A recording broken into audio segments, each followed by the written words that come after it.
Rommel's army swept across North Africa, and the Nazis advanced on Stalingrad and the Russian oil fields. In 1942, the big picture was the possibility of a Russian capitulation. Stalin insisted that only the opening of a second front in northern France would save Russia from impending defeat. Also pressing the strategy were General George Marshall and many of the American chiefs. But Churchill strongly objected. He feared the casualties would be horrendous. For weeks, the Anglo-American allies spent their energies fighting each other. There were knockdown, drag-out, bitter fights. The coalition was in crisis before it had undertaken its first joint operation. Churchill would have to take another trip across the Atlantic to prevent a breach with Roosevelt. He had reason to be despondent. Rommel in North Africa had driven British forces back after their earlier successes. For months, the British Empire fought alone as Hitler and his allies extended their tyranny. It is upon this foundation that Hitler, with his tattered lackey Mussolini at his tail and Admiral Darlan frisking at his side, pretends to build out of hatred, appetite, and racial assertion a new order. On June 19, 1942, the British Prime Minister flew to Hyde Park to bridge the divide separating the two Allied nations. In the library of the Roosevelt family home, FDR and Churchill agreed to push ahead with the development of the Manhattan Project, the joint effort to build an atomic bomb. That agreement had been simple to achieve. But as the leaders sat around the pool at Eleanor's home at Valkill, Churchill tried to convince Roosevelt to commit U.S. troops to a North African landing. It wouldn't require taking on German forces directly. Instead, Churchill was promising an easier fight against the Vichy French. But Churchill not only prevails upon Roosevelt to do this, but he manages, in one of the great act of political wizardry, to convince Roosevelt that the North African operation was Roosevelt's original idea, which was just nuts because it was really Churchill's operation. The American military chiefs of staff dismissed this as periphery pecking. Their objective was to knock out Germany's capacity to wage war by knocking out its industrial establishment.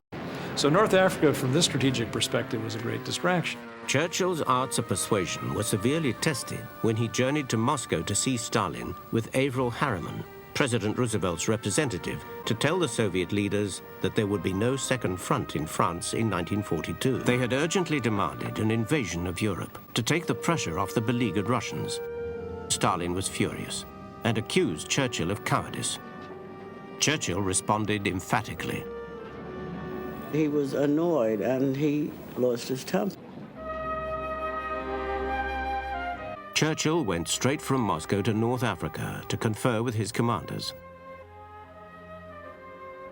The British had been badly mauled by Rommel in the desert with heavy losses. It was time to reshuffle the generals and make a fresh start. He put General Montgomery in charge of the whole campaign.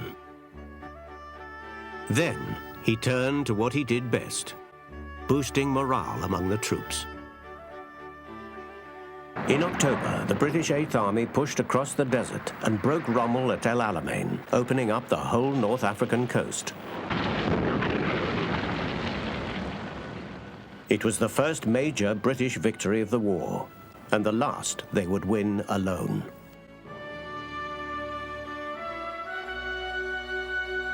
It was the victory Churchill had waited for, and he exulted in the moment.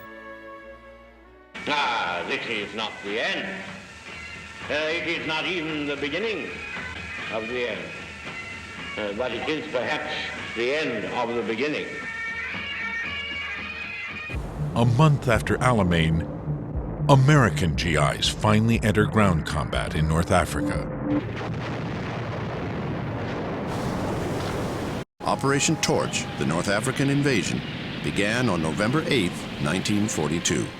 General George Patton, aboard the USS Augusta, oversaw the landing of more than 33,000 Allied forces. Roosevelt was in Hyde Park when he received news by telephone that the assault had begun. An aide noticed that his hand was trembling.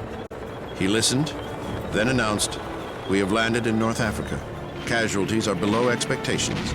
We are fighting back." After 27 years in the Army, Ike got his first combat assignment in November of 1942. Among the commanders sharing in the victory of Torch was Ike's old friend George Patton. Ike realized that Patton was the most gifted tank commander. The British and American forces had Rommel's Africa Corps surrounded. I cannot tell you when or where the United Nations are going to strike next in Europe, but we are going to strike and strike hard. Address to the U.S. Congress, Washington, May the 19th, 1943. I am free to admit that in North Africa, we built better than we knew. The unexpected came to the aid of the design. For this, we have to thank the military intuition of Corporal Hitler. The same insensate obstinacy which condemned his army to destruction at Stalingrad has brought this new catastrophe upon our enemies in Tunisia. The Allies went on to invade Sicily and Italy. Probing what Churchill called the soft underbelly of the Axis, before trying to attack Hitler's hard snout in France. General Mark Clark had led an invasion force into Italy at Salerno in September. The sources of international brutality, wherever they exist, must be absolutely and finally broken. We are going to win the war, and we are going to win the peace that follows. Monday, July the 26th, 1943. Mussolini has resigned. September the 10th, 1943. Special announcement. We have occupied Italy, encountered only little opposition. The army is being disarmed.